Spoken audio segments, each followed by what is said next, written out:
Hello and welcome on 360 Sport on Trust TV. I am Adeni Ajishafe. It's time to take you around the world of sport again.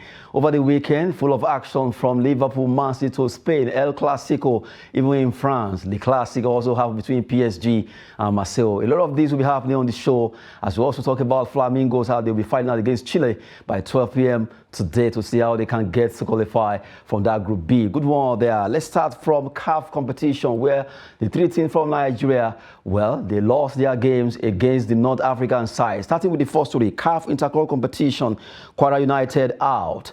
Plateau and Rivers United dropped to Confederation Cup. Well, they lost their matches. That's Plateau United, Kwara United, and also Rivers United against the North African side, Esperance, Casablanca, and also RSB Bakane over there in North Africa. Well, from the way it is now, Plateau United and Rivers, they will be gunning in the Confederation Cup, while Kwara United are out of the competition. So painful after leading the first leg 3-1 here in Nigeria, and they traveled to Morocco where they lost out. Well, for Rivers United, it was a very bad one because they lost out in a very wide margin, 6-0. They lost against Casablanca in that game. And you look at, by the time they had the first leg result, it ended in favor of Casablanca 7-2 there. Well, talking about football, it seems Nigerian Professional Football League just have to improve. Really, we saw what happened. The three teams lost their games. 2 are down to Confederation Cup, and 1 is actually out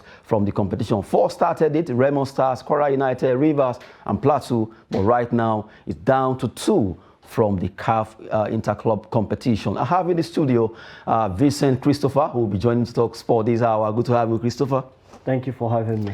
Good one. Our three teams left. 3 teams left from this competition. Now they lost their 3 games.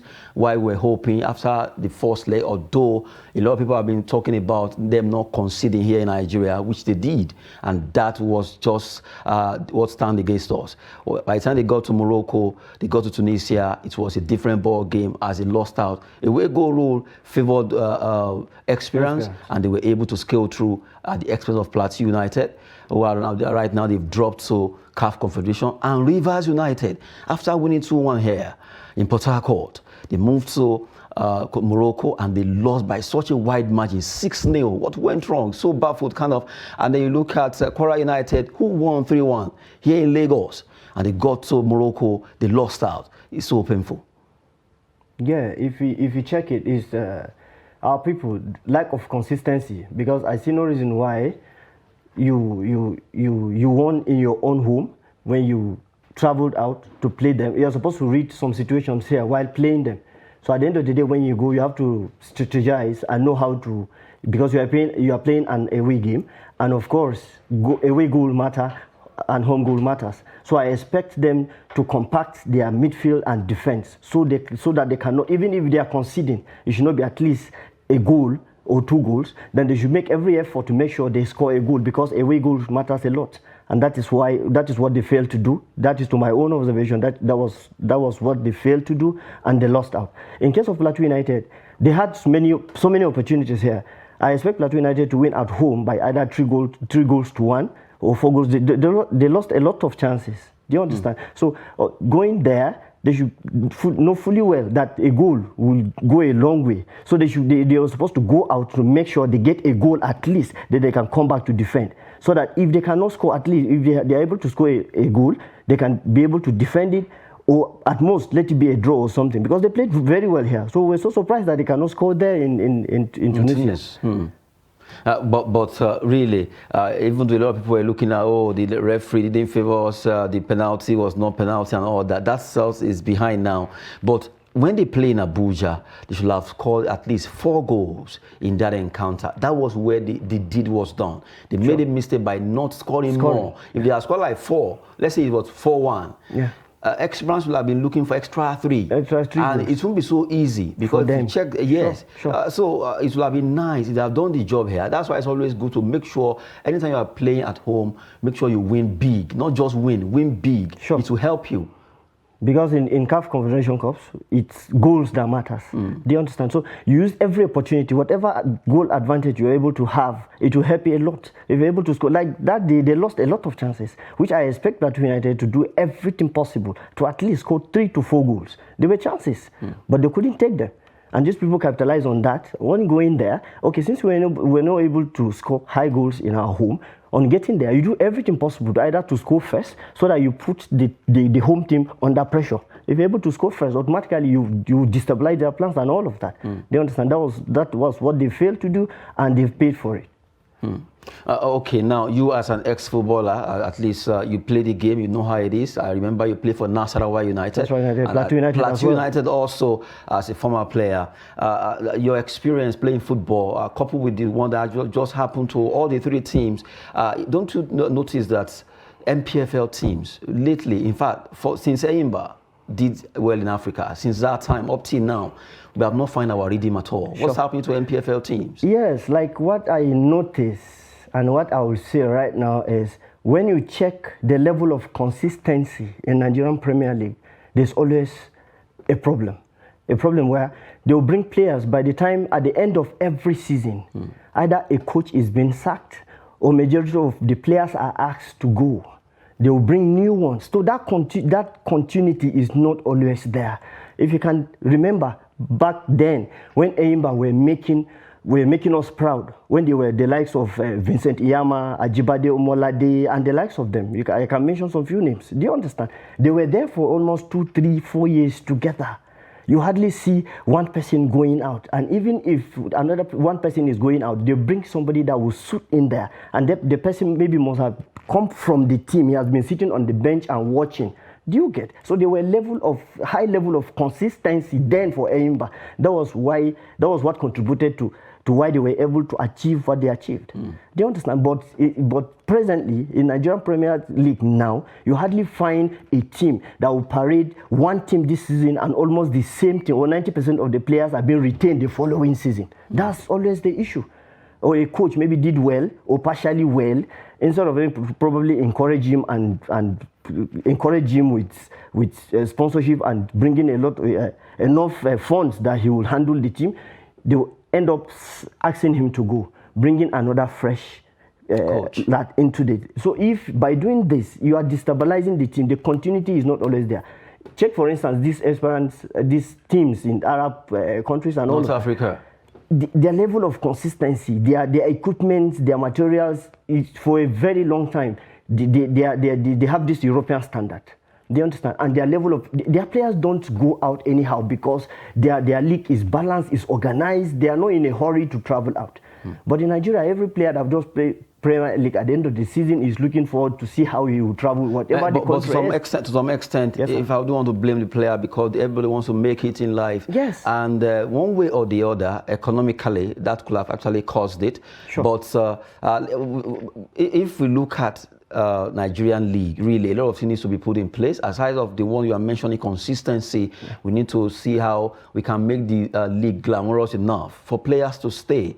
Because a player that is earning and is actually hearing that a particular player is earning social amount of money in Sudan, South Sudan, they want to move because they want, at least they want to make it too. Although we've been looking at the performance of Nigerian teams, Kwara United, Plateau United, and also Rivers United at the that's CAF interclub competition where they all lost out in the second leg. Although right now 2 are still there, Rivers and Plateau, they'll be playing the Confederation Cup. Although painfully they are out of the CAF Champions League, the money spinning competition. They will be fighting for honors in the CAF Confederation. But for Kwara United, who did so well here, first leg 3-1, and they travels down to Morocco, they lost out, so painful there. But for Rivers United, that 6-0 walloping from Casablanca is still kind of unbelievable.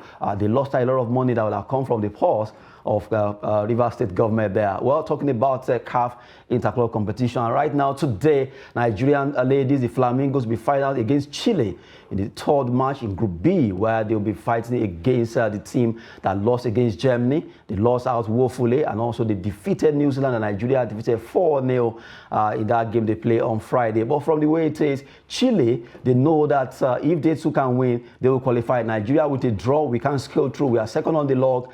And as the way it is, we can still qualify. Talking about how the match will be coming up by 12 p.m. Vincent, our ladies, they need this game. They need to at least get a draw in this game. If they can get a draw, we are second behind Germany. They can scale through. But at least they just have to do everything. I love the fact that the NFL president has been at least telling them, make sure you win. Don't just play for draw, win. Why? Have that winning mentality so that by the time you go out of the stage, you can be able to prosecute your games well. Sure. Like, I want to believe with the number of games they've played, they must have learned a lot.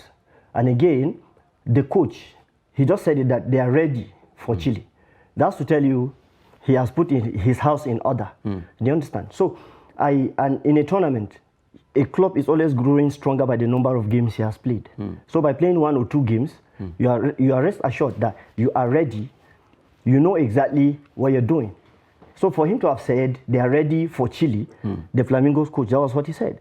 That means he is ready, he knows what he's doing. And the players should remain focused. Just, he said, they should go out for the goals, look for these goals, so that you don't just go there and say you want to defend, because you need, even if, I guess, even if it's a draw, it will see them through, right? So I expect, let them go out, because the best form of defense is to attack. When you keep attacking, you get your goals, then you can come back and sit back and relax. Do you understand? So I expect them, whatever it is, we are prayerfully praying for them.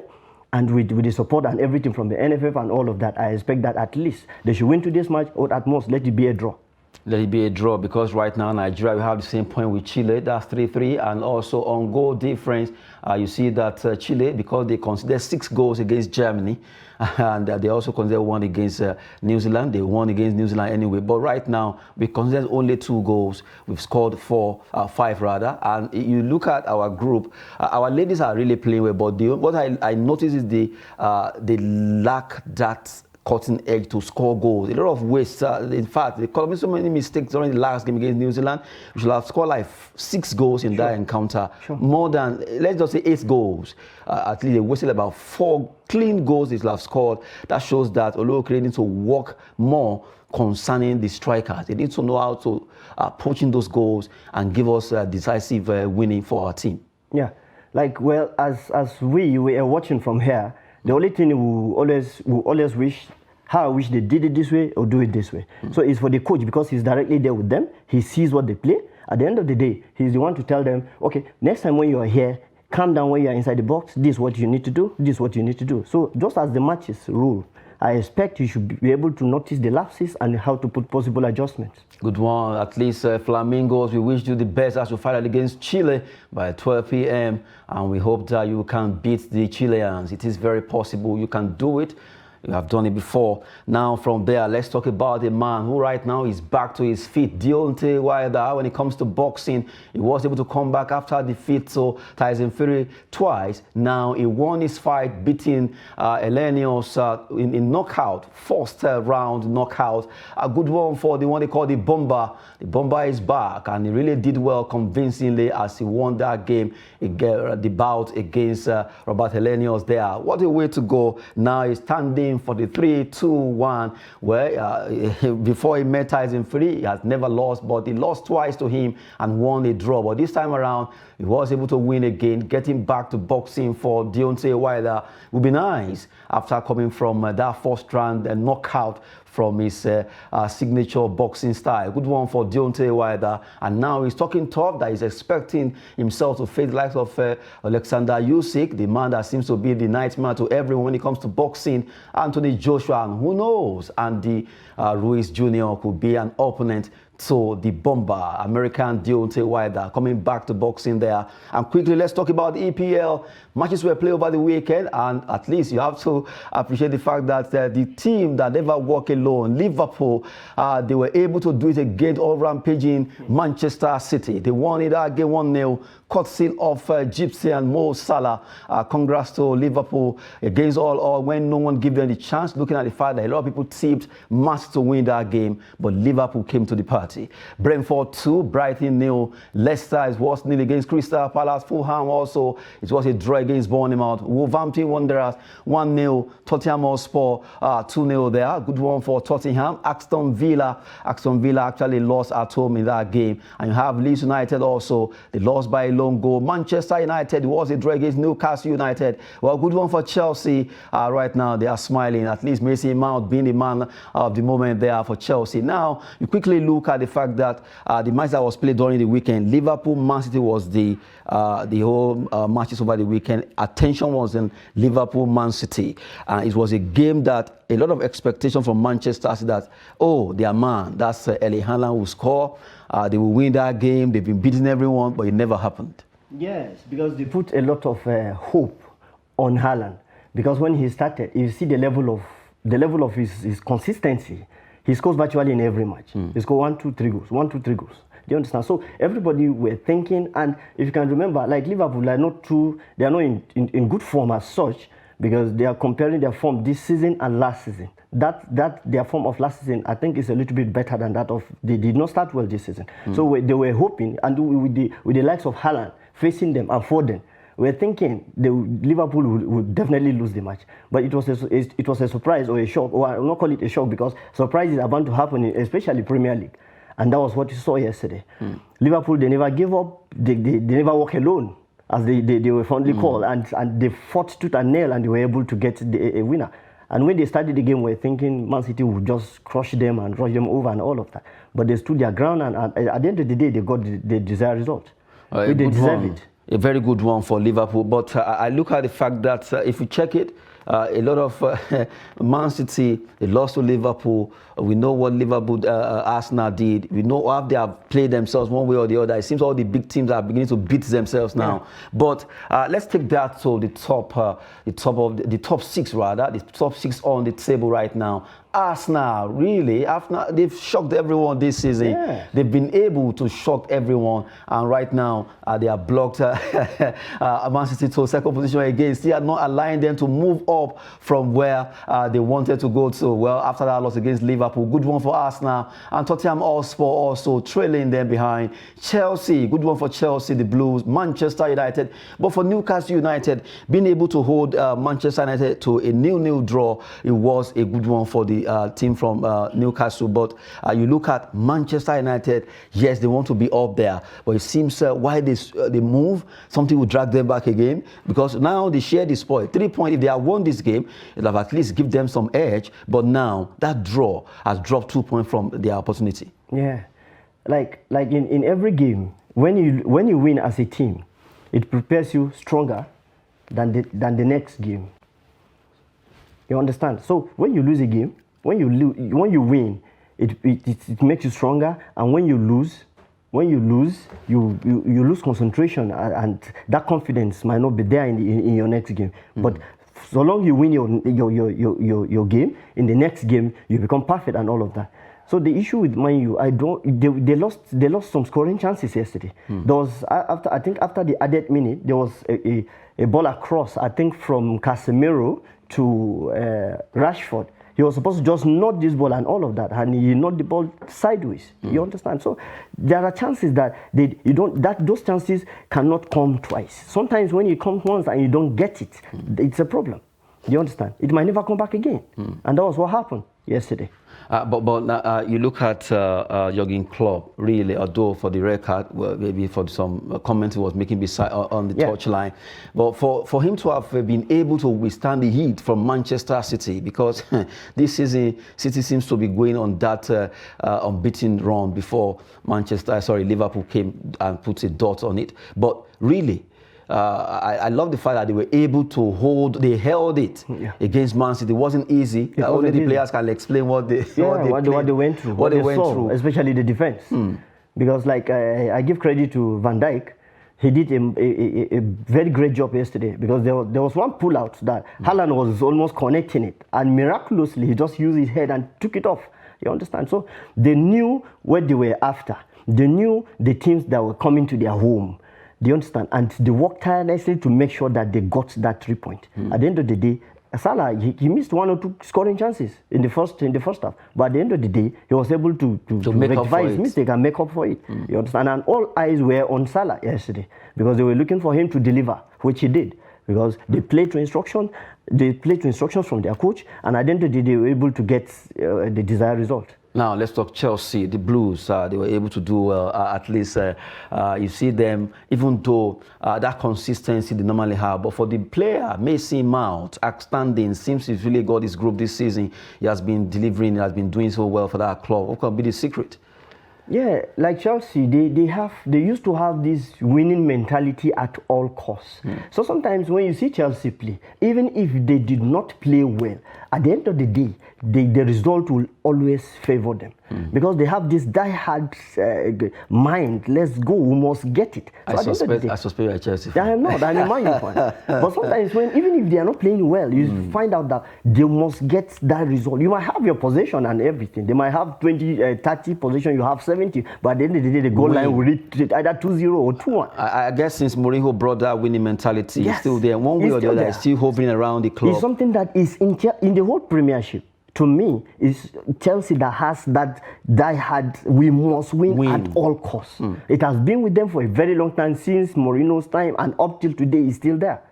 That's what they carry along. That's what is in the team. Any player that comes in, feel it. Any player that comes in is carried along with that mentality. And that's what saw them through yesterday. Good morning. We've been talking about Chelsea. Well, they've been having that winning mentality since Jose Mourinho brought it that time when it was a special one.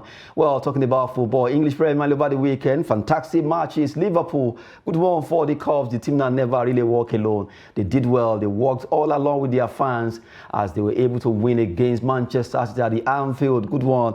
And the towering LA Alan couldn't just score against them. Now, quickly, let's look to Spanish La Liga, where all around the globe, it was a match that everyone wanted to see. El Clasico between Real Madrid and Barcelona. Good one for Real Madrid. Benzema, who will tonight be coasting home because it's almost done for him to win the Ballon d'Or. Well, Real Madrid 3-1 against Barcelona. You just have to appreciate the fact that the Santiago Bernabeu, they really roared out against Barcelona, and they listened to Carlo Ancelotti, the Don. Rayo Vallecano 0-0 against Getafe, 1-0 for Cadiz against Girona, Valencia 2, Elche 2. Atletico Bilbao lost against Atletico Madrid at home. Another big match there, Mallorca, Sevilla 1, and you have Espanyol 1-0 against Real Valladolid. Almeria play 1-0 draw against Real Betis. But to cap it all, it was Real Madrid against Barcelona. You look at this squad. When Barcelona upstate them to be top on the La Liga table, you're like, okay, the race are actually bigger, but now they play El Clasico where the whole world wants to watch. Sure. And they really show class. 3-1, 1-2-3 against Barcelona. Yes, Real Madrid, in this very season, I think they are better off. For now, they are better off than Barcelona. They are more coordinated from the beginning of the season. They were more coordinated and up till now than Barcelona. If you check, Barcelona have been a kind of struggling. They are not too consistent, especially in the attack. They brought in this man from Wolves. He started the league for them. At the end of the day, they brought Aubameyang. They brought this. So they don't have as a regular starting 11, especially in the forward. But in the case of Real Madrid, they are if Benzema is doing the dirty job in the middle, Vinicius is operating from this side, Valverde is there, Rodrigo is there, and all of that. So these people have been consistent. If this one is not doing well, they take him, they bring somebody, and he fills in the gap. But if you check out, Barcelona have been struggling. So even before the game, I was telling one of my friends, I was like, Madrid are winning this game.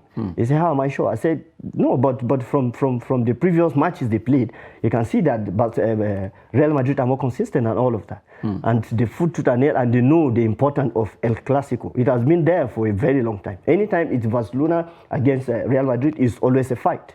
During the days of Cristiano Ronaldo, Messi, during the likes of Ronaldinho way back, and they are Luis Figo and all of that. It has been like that. So, but Real Madrid always know it that they need this game. They need to be there. They need to show supremacy and all of that. And that was what gave them the match yesterday. Consistency is the key. Coming from Vincent Christopher there. Real Madrid, Barcelona, most watched game across the globe. El Clasico. It was a good one for them. They were able to win, and they won big 3-1 against the visiting team where Lewandowski, well, the team tried, but they actually lost out 3-1 there. Xavi still learning the ropes against the Los Merengues. Now, quickly, we have to look at, let's talk about the table. Yes, the table, the top 6. Even Real Madrid are back to the top of the table right now, ahead of Barcelona. Though Barcelona, they have more goals, but really on point, Real Madrid, they have 25 points, and you have Barcelona with 22. 3 points are trailing the Los Blancos there. Atletico Madrid 19, Real Betis 19. You have Real Sociedad also having 19 points, the same point within the 3. Athletic Club, who lost at home against Atletico Madrid, they have 17 points there as he's standing in week 9 of Spanish La Liga. Santander, as it's called. Good one for the Whites right now, who are really making waves despite the fact that they couldn't sign Mbappe last season or in the summer. They are still able to get like a Tchouaméni, and they are all working hard to make sure that team is standing top in the La Liga Santander. Quickly, let's quickly move straight to German Bundesliga. Well, a big one there for Bayern. Bayern, they were able to lure against Freiburg 5-0. Sané, Mane, they were all scoring there. Gnabry, they all make it happen. Union Berlin 2, Borussia Dortmund 0. What a way to go for Union Berlin. This season, they really discovered themselves. And you have Cologne 3-2 against Augsburg, Leipzig 3-2 against Hertha Berlin, Borussia Mönchengladbach had 2-2 against Wolfsburg, and you have Stuttgart beating Bochum 4-1, 2-0 favor of Mainz 05, Eintracht Frankfurt 5, Bayern Leverkusen, what's happening to them? 1-0 they score 5 against 5, and you have Schalke 04 losing out to them against Hoffenheim. Now, quickly, you look at the way the table is standing. It's obvious that Bayern, they've now moved to second on the log behind Union Berlin, who really dealt with Borussia Dortmund. 23 points from 10 matches. Bayern Munich at second, and you have Freiburg that was actually beaten by Bayern 5-0 there. Now they stand tall on the log. Hoffenheim 4th, Eintracht Frankfurt, Borussia Mönchengladbach in that pecking order. Borussia Dortmund are now standing 8th on the log. Werder Bremen, Leipzig, Mainz 05, Augsburg in that pecking order, down to Bochum 48, who seems to be ready to go back to relegation. Vincent, in just one way or the other, you see Union Berlin surprising everyone this season. Surprising everybody. Everybody is surprised. Union Berlin, they're always either struggling, they're always in the middle or the bottom of the league. But surprisingly, I don't know. They inject new fresh ideas into the team, maybe promises or maybe a pay rise or something. But it is good for them. It's good so that at least surprises will be. Not every time it's either Bayern Munich or Dortmund that is occupying the first, second seat.